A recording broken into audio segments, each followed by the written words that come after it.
Dear plus one commerce students, good morning. We will continue the chapter 28th, Balance of Trade and the Balance of Payments. Today, we shall discuss Features of Balance of Payments. Features of Balance of Payments. In your book bag also there is a long answer question, 5-mark question. Write any 5 features of balance of payments. செலுத்தல் சமநிலையினுடைய சிறப்பு அம்சங்கள் ஏதேனும் 5 கூறுக அப்படின்னு ஒரு 5 மதிப்பெண் வினா இருக்கு.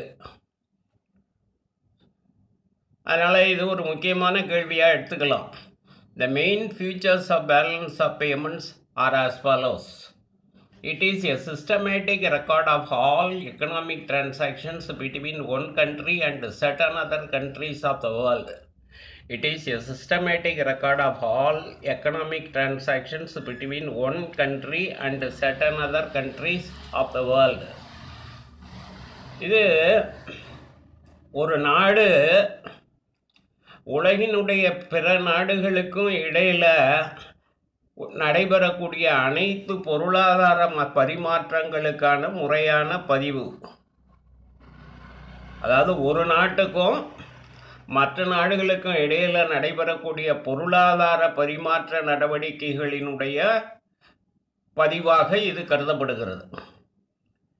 It is prepared for a period of 3 months or 12 months, that is usually 12 months. இது 3 மாதத்துக்கு ஒரு முறையோ அல்லது 12 மாத காலத்திற்கு ஒரு முறையோ தயாரிக்கப்படும். பொதுவாக 12 மாதங்களுக்கு ஒரு ஆண்டுக்கு தயாரிக்கப்படுகிறது. இந்த அறிக்கையை தயாரிக்கிறாங்க, ஒரு வருஷத்துக்கு தயாரிக்கிறாங்க, ஆண்டுதோறும் தயாரிக்கிறாங்க. தேவைன்னா 3 மாதத்துக்கு ஒரு தடவை தயாரிப்பாங்க. It contains all receipts and payments of both visible and invisible. It contains all receipts of both payments and receipts, visible and invisible. கண்ணுக்கு புலனாகாத பெறுதல்கள் மற்றும் செலுத்தல்களை இது உள்ளடக்கி இருக்கும். புலனாகாத பெறுதல்கள் செலுத்தல்களை உள்ளடக்கியது. புலனாகக்கூடிய பெறுதல்கள் செலுத்தல்களும் இடம்பெறும், புலனாகாத பெறுதல்களும் செலுத்தல்களும் இடம்பெறும். It includes all economic transactions both recorded on current account and capital account. நடப்பு கணக்கு மூலதன கணக்கில் பதிவு செய்யப்படும் எல்லா பொருளாதார நடவடிக்கைகளையும் இது கொண்டிருக்கும்.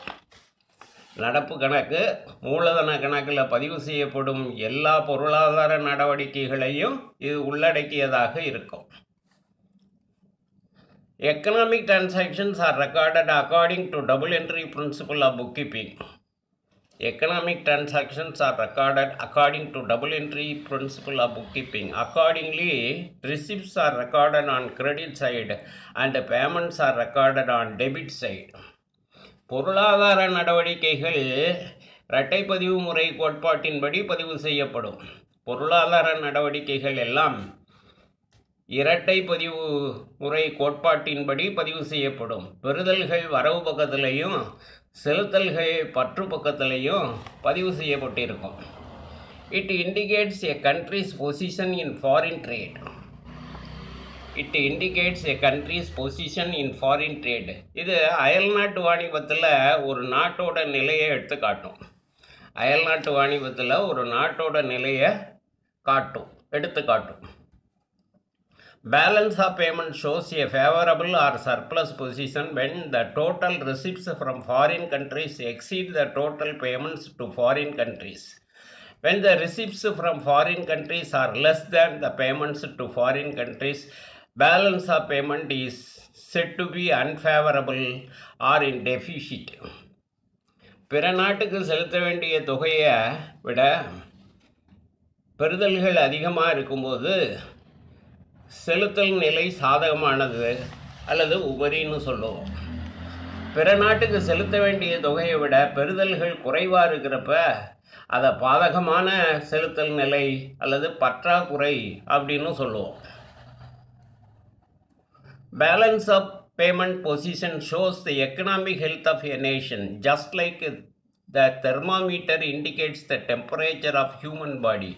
Favorable balance of payment indicates the economic prosperity, while unfavorable balance of payment shows the economic weakness of a country. தெர்மாமீட்டரு மனுஷனோட உடம்பு வெப்பநிலையை காட்டுற மாதிரி உங்களுக்கு காய்ச்சல் வந்ததுன்னா எவ்வளோ டெம்பரேச்சர் இருக்குதுன்னு தெர்மாமீட்டரை வச்சு பார்ப்பாங்க, வாயில் வச்சு பார்ப்பாங்க. அது மாதிரி தெர்மாமீட்டர் மனுஷனோட உடலில் வெப்பநிலையை காட்டுற மாதிரி செலுத்தல் நிலை நாட்டோட ஆரோக்கியமான பொருளாதார நிலையை காட்டும். சாதகமான செலுத்தல் நிலை ஒரு நாட்டோட பொருளாதார முன்னேற்றத்தையும், சாதகமான செலுத்தல் நிலை ஒரு நாட்டோட பொருளாதார முன்னேற்றத்தையும், பாதகமான செலுத்தல் சமநிலை ஒரு நாட்டோட பொருளாதார பின்னடைவையும் குறிக்கும். Okay students, thank you.